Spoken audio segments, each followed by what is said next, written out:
Hey everyone, my name is Chloe and welcome to the start of a weekly reading vlog. So today is Monday and it's like 5 o'clock and I just snuck out here to the back porch to film a clip really quick, so there's no kids screaming in the background. But today has been just kind of a fun day. We had a dance class and it may or may not be our last dance class depending on if we can get 2 more kids to join the class. So that is always a day maker. We got a new letter of the week, and then my mom got Ainsley little passports, and that has been really fun. So we opened our second month today and it had some like game that you fish with. It's definitely beyond Ainsley's skills, but it was still fun to try. And then we got stickers and we got an activity book. So that's really what we did all day. And then as far as reading goes, I was in the middle of The Broken Girls by Simone St. James, I think at the end of the last vlog. If not, I finished that today during nap time, and I'm kind of going to be the unpopular opinion and give it 3 stars. I thought it was just okay. This book is about dual timelines from 1950 and 2014. And in 1950, it all centers around this boarding school called the Idlewild Hall. And in the 50s, it's an active school, and we follow like 4 girls and their story as they are there. In 2014, we follow Fiona, who is a journalist trying to uncover her sister's murder because her sister had been killed outside of Idlewild Hall like 10 years ago or something.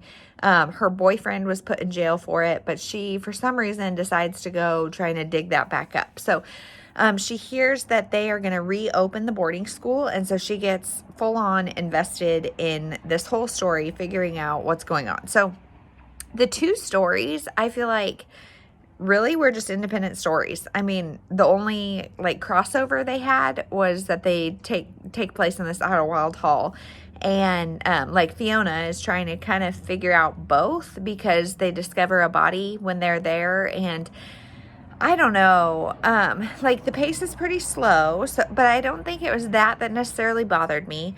As far as the 1950s go, like, so one of them dies, and we are trying to figure out how and why and who and all that kind of stuff. And like, I feel like the reveal for that happened somewhat early, and like I expected there to be something else, but then like that was the big twist in the end, and we're like, wait, I thought we already knew that. And so that was a little weird. Then like in the present day, I had a hard time understanding her motivation for like trying to dig up her sister's murder anyway, because somebody was in jail. She was like a young teenager when it happened. So of course she had questions, but like, I don't know. I kind of had a hard time understanding that motivation. And then what happened, like, I am not good at guessing at all, and I'm buddy reading this with Tara from Buzzword Books. I don't know if I already said that, but I said like pretty early on that a certain character was fishy, and it wasn't that character, but like I sort of could see that coming. Like, again, it felt kind of anticlimactic. So overall, and like the last 50 pages is super fast paced, which I like, but it almost was like, whoa, whoa, whoa, whoa, whoa, whoa, whoa. And there's also a paranormal element. There's a ghost that haunts Idlewild Hall that she has done it in the 50s and still today. And I thought that she was kind of confusing, like her motivation, like we kind of know what it is, but like her role in the story and stuff was just a little confusing. So honestly, like, I just finished this book and I'm like, I don't know. Like, I don't think I enjoyed that. And so, I don't know, guys. 3 stars. Again, I think I'm the unpopular opinion, but that's kind of my thoughts on that. So, I'm not sure what I'm going to pick up next. I have quite a few different choices. And after something like that I'm like, I don't know if I like that. I need to pick up something that I really think I'm going to like. So, I don't know what that'll be, but I will update and let you know. Hey everyone, it is Tuesday, and we're just playing outside for a little bit because it's kind of nice. So it's like chilly, but it's nice. So sun is shining. It's a great day. It's a great day to have a great day. That is just what I'm saying over and over and over, because today started at 2 o'clock in the morning, because Annie wears the Owlet sleep sock, which is a thing that monitors like her oxygen and her heart rate and stuff. and it kept going off because this child moves more than I've ever seen a child move when they sleep. And so it kept going off because she kept like kicking it. So yeah, day started at 2 o'clock around here. So it's a great day to have a great day. Say it on repeat. So otherwise, Jeremy's out of town today, so it's just been a girls' day, and my mom just came over for a little bit. I think my dad's going to come over for lunch, and we're just going to kind of hang out until nap time and enjoy the day. So as far as reading goes, I started What Happened to Goodbye by Sarah Dessen, and I am loving it for what it is. Sarah Dessen is one of those authors for me that is just like a palate cleanser. I know what I'm going to get with her. It's going to be a sweet, fun, YA, contemporary, just totally something that is like brain candy for me. So this one is about a girl who she moves with her dad a lot. Her dad, he almost has like, what's that show with Robert Irvine where he goes in and like tries to like help failing restaurants? He does like basically that, it sounds like. And so she has chosen to go with her dad because her mom and dad are divorced because her mom cheated, and now her mom is married to somebody else, and it like is having kind of like a second family. She's got really young kids and stuff, and so this girl has chosen to live with her dad. And every time they move, she kind of reinvents herself. And so she her middle name is Elizabeth. I'm McLean or something is her first name, and her middle name is Elizabeth. And so she's like gone by Liz, Lizzie, Beth, Eliza. Like every time she moves, she kind of picks a different identity and does that. However, where they are now, like she's kind of starting to let people in. And so it's really fun. My complaint is that she's definitely like a not like your other girls girl. She's like instantly popular because she's beautiful, and she just, doesn't know how to fit in with that, and everybody loves her, but she's not like everybody else. And so if you hate that trope, maybe you don't read this book, but otherwise I'm really enjoying it for what it is. So I'm like a quarter of the way through.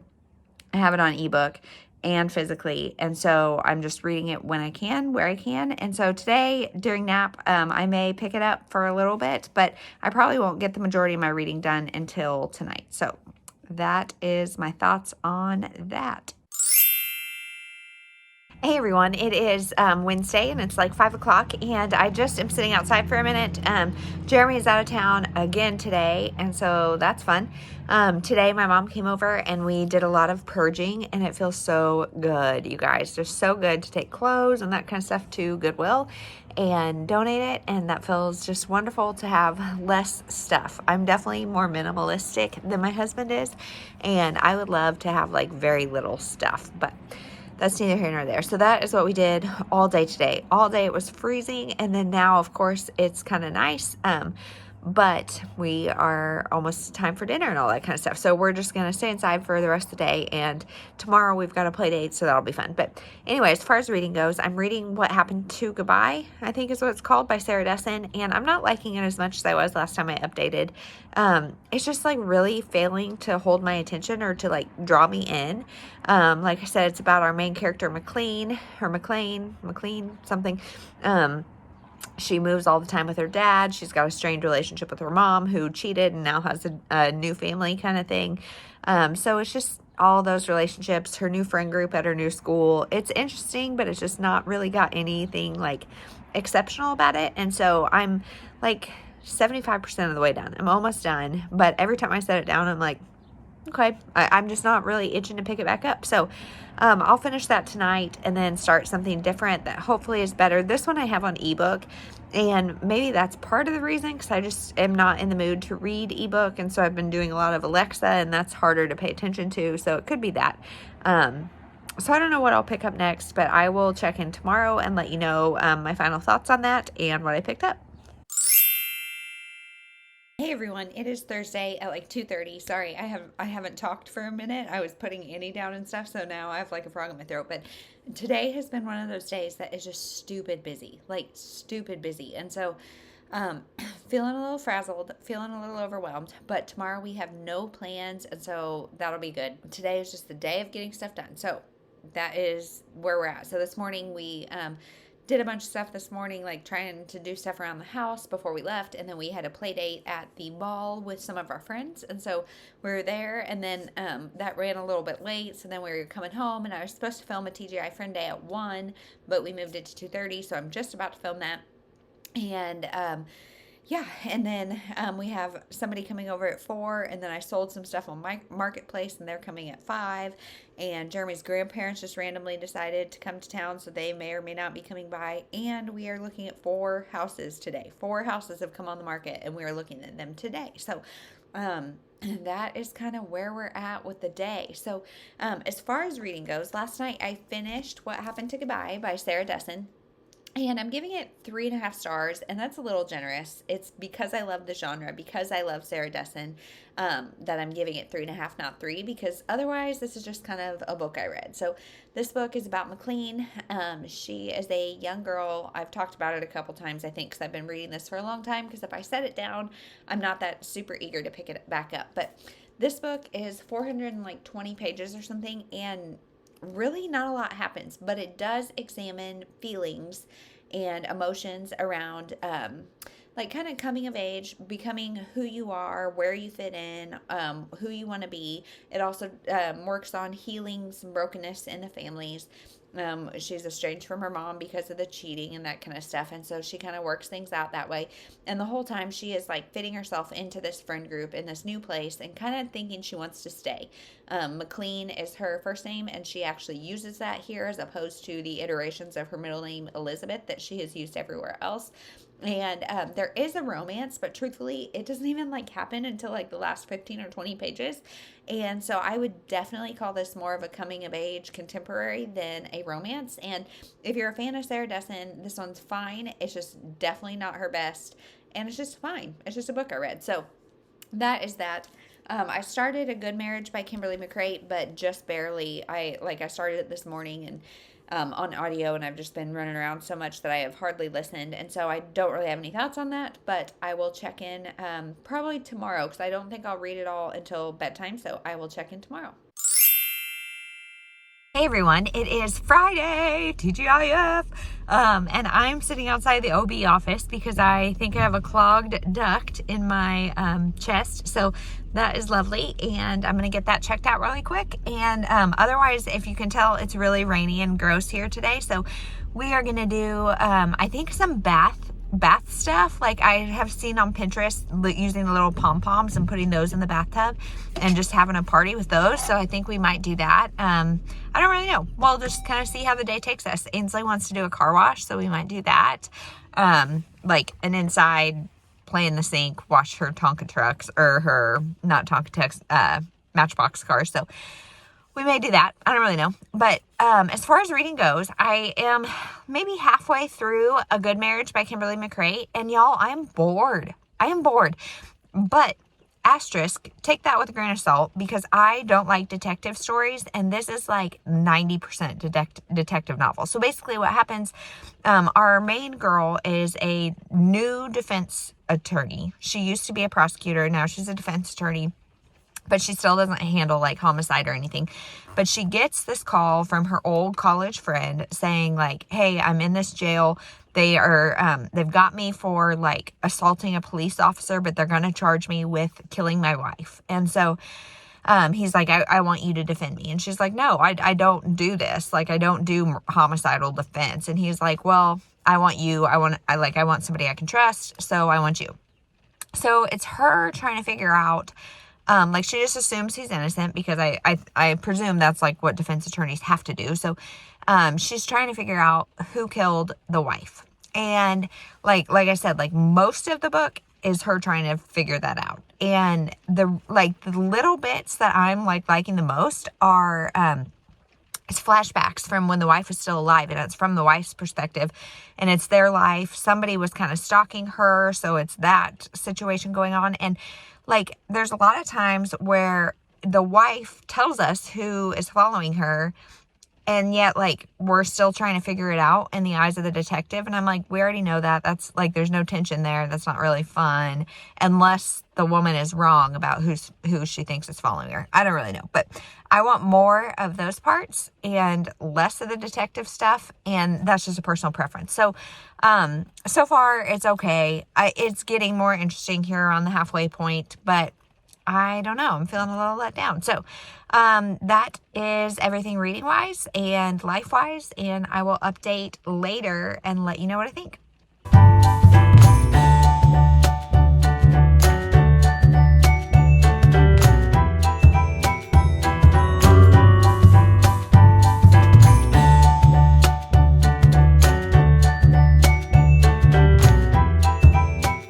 Hey everyone, it is Saturday and it's almost 2 o'clock, so I hear the kids downstairs. I'm gonna have to go put them down soon, but I just finished filming a TGI Friend Day and it was so fun, you guys. I love this series so much, but so I finished filming that and thought I'd get on really quick and let you know that I finished A Good Marriage and I'm giving it 3 stars.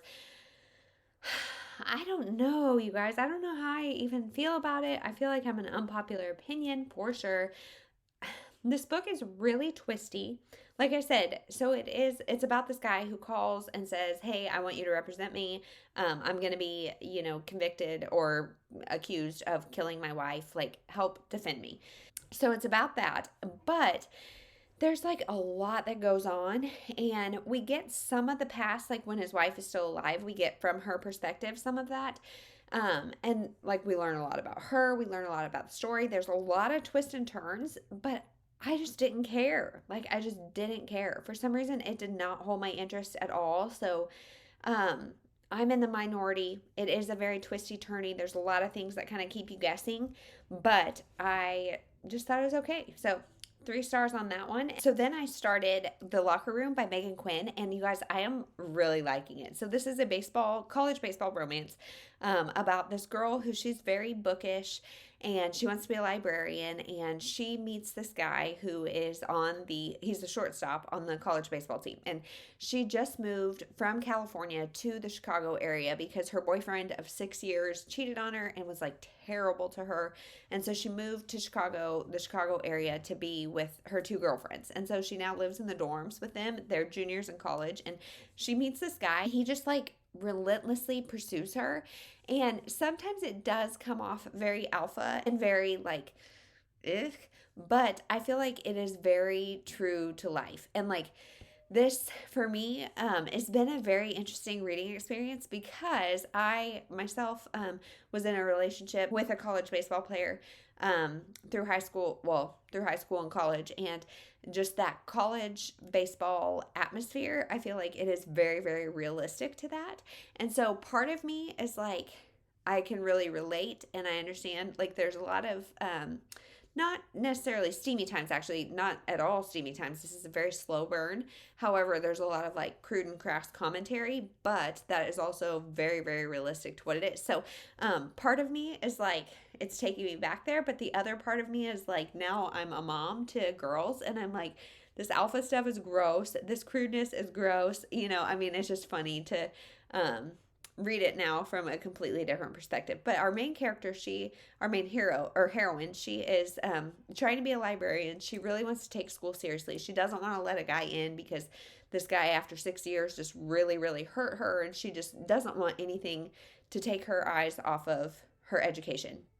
And this guy his name is Knox. He just pursues her and pursues her. And I mean, he gets frustrated, but he doesn't like let it hurt his ego that she keeps saying no. And I just love that. And some of the dates and some of the things he has done are so sweet, you guys. Like, he plays My Girl in one of their classes and says, like, will you sit by me? And I was just swooning, you guys. It is just so sweet. So I'm really enjoying that. Our main heroine, she is also a migraine sufferer, and I feel like there was a caretaker scene, which I am also a sucker for, but she has a migraine, and that felt like my head, like I am also a migraine sufferer, and my head almost started to hurt because the description of it was so accurate. So I love that, and then I love the commentary on she's just kind of saying like how it's hard to fit into the whole college dating party scene when you've been in a relationship for so long,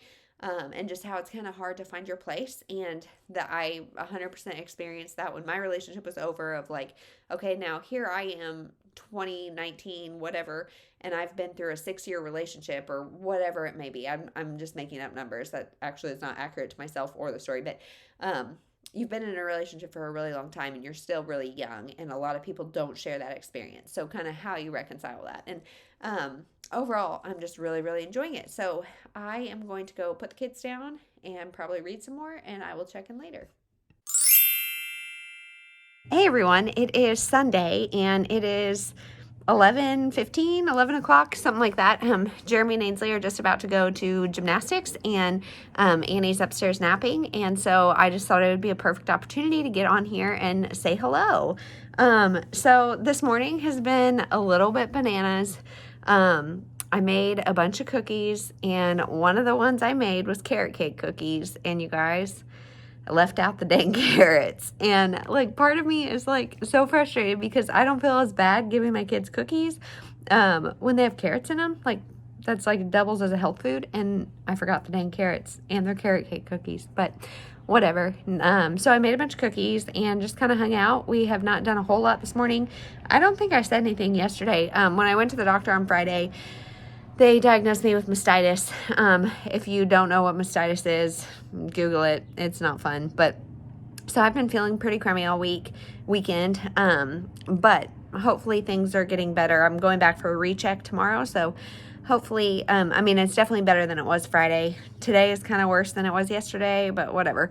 So I attempted a Beachbody workout, and it was an epic fail because basically it's a breast infection, and it makes you feel kind of like you have the flu. Like everything is just really, really achy and sore when it has no reason to be. So, yeah, attempted that and failed. And then between that and the carrot cake cookies, I'm like kind of like wah today. So, reading wise, I have finished a couple things. So I finished The Locker Room by Megan Quinn, and I would give this 5 stars, you guys. The only reason I'm not is because it gets a little steamier than I like, and in the steamy scenes they use a lot of curse words, and like curse words throughout the book, there's not very many. Like they're in there, but they're not very many, not enough to bother me. And but like the steamy scenes are, one, I don't care about them, and 2, like they get very like crass in them, and I don't know, you guys, you know, that's just me. So take that with a grain of salt. If that wasn't in there, I would probably give it 5 stars. Also, they have like 6 months, like 1 month later, 2 months later, 6 years later, 7 years later, and then an epilogue. And the very last like epilogue, the one actually titled an epilogue, I did not like I just thought it was unnecessary and just kind of cheapened the story. Because so basically I don't remember what I said. I feel like I'm in like a brain fog, but I don't remember what I said. But this book is about Emery and how am I blanking on his name? Emery is our girl. I can't remember his name. Brain fog, like I just said. But anyway, he's a baseball player. She moves to town to transfer colleges after being dumped or cheated on by her boyfriend of 6 years. So she moves there, lives with her girlfriends, and he just relentlessly pursues her. And it's so sweet, and definitely very, very like alpha at times. But he also like has no ego or qualms when she continually like rejects him.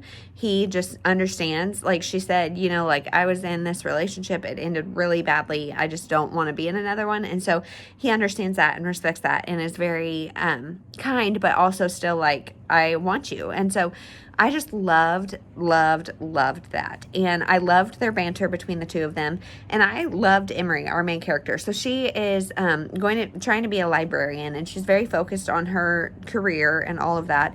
And she was kind of stereotypical at first, and like the plaid skirts and that kind of stuff, but whatever. And then years later, when they kind of check in, she has gained some weight, and like, as we all kind of do, none of us are the same size, I don't think, as we were when we were 20 or 21. And she's really insecure about that. And like, I just loved like all of the, I'm going to call them mini epilogues, like the times later, because she, like, I could see it being a complaint, how emotionally fragile she is, because like something happens, she makes an assumption, and it's a big hullabaloo. But I also, like, I feel like we got such a connection between them, and like the romance is so deep and so sweet and so just like an epic romance, that I feel like that emotional fragility afterwards is relatable and something that like I don't think is that far off. So I really liked that. I just loved her outlook on life. I loved their relationship. I loved this book. The only things, like I said, that I didn't like are the steamy times, the curse words, and the final epilogue. And the final epilogue was not bad. It was just overdone, and I mean the same thing, and a little too pretty, you know. So this book, if you like romance but don't like how it's all just kind of a very, very predictable happily ever after, try this book, because there are a lot of hurdles along the way, and like I felt very emotionally connected to these people, and like he starts crying at one point, and that, like, I felt that pain. And I mean, like I said, some of this is because it ties back, like I had not similar experience but somewhat similar experience, and just he's deciding to go pro or not, and all of that kind of stuff is just so interesting and so emotional, and so like the conflicts were very real. So I'm gonna stop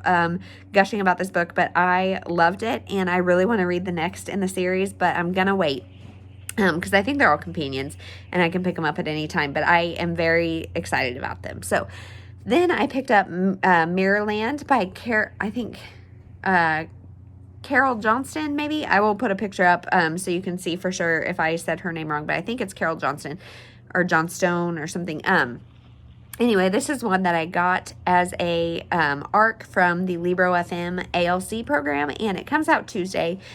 And so I, like, when those things come out at the beginning of the month, I kind of impulse click, because I really want to read everything via audio, and I'm like, if it's not great, it's on audio. But I started this one, and it's not bad. It's not bad at all. It just is not for me. So I DNF'd it. And so this one is about two sisters. They're twins, and they grow up in Scotland, and then they something happens that separates them. One goes to California. They have this big falling out, and then now it's like 12 years later or something, and one of the sisters is supposedly gone missing. So the other one comes back from California to see, because she doesn't believe like she's missing. She thinks she's hiding, and she thinks she knows where to find her, because the house they were in, the girls had like this huge fantasy land called Mirrorland, and there's pirates and all this kind of stuff in the fantasy world. And so this book I feel like it's definitely got like a darker tone to it. It like some of that kind of Scottish, Scandinavian, those kind of things. Like I'm thinking like burial rites and stuff, that this is a different subject matter, but it's still that kind of like gray vibe. I don't know if that makes any sense. So it's got that, and I don't love that. And it's also got a lot of fantasy, with the girls having their little fantasy portal and things, and that's where she goes back because she thinks she is in that world, Mirrorland. And so I just don't think I would like this, and it's like a 12-hour audiobook, so I don't really want to power through, but I don't think there's anything wrong with it. I definitely think it has an audience. It's just not me. So I shouldn't have clicked it. I just did, and so that's that. So that is everything for reading. I am going to pick up Good in Bed, which is our Book Sisters Book Club pick for this month. So I'm going to pick that up next. But I am going to try to switch up next week the way I'm doing vlogs and wrap-ups and things. I'm going to try to do a couple weeks of vlog style wrap-ups. So what does that mean? How is that different? It'll basically be just me coming on every time I finish a book. It may be every day. It may be less frequent. It may be more frequent. I don't know. Every time I pick up or finish a book, I will come on here and give you my wrap-up. And then I will splice them all together at the end of the week or the beginning of the week, and you'll have all my book reviews. So that means there probably won't be as much chatty time and as much like life stuff, just because I think if you're here for the books, that's probably more what you want to hear about, less about my rambling. So we're going to try that for a couple weeks and see what you guys think. Feel free to let me know if you want the vlogs, if you want just the wrap-up reviews, or what you would like me to do, because ultimately I'm here to connect with you guys. That is everything. I will see you in next week's vlog style wrap-up. Thank you so much for watching. Have a great week.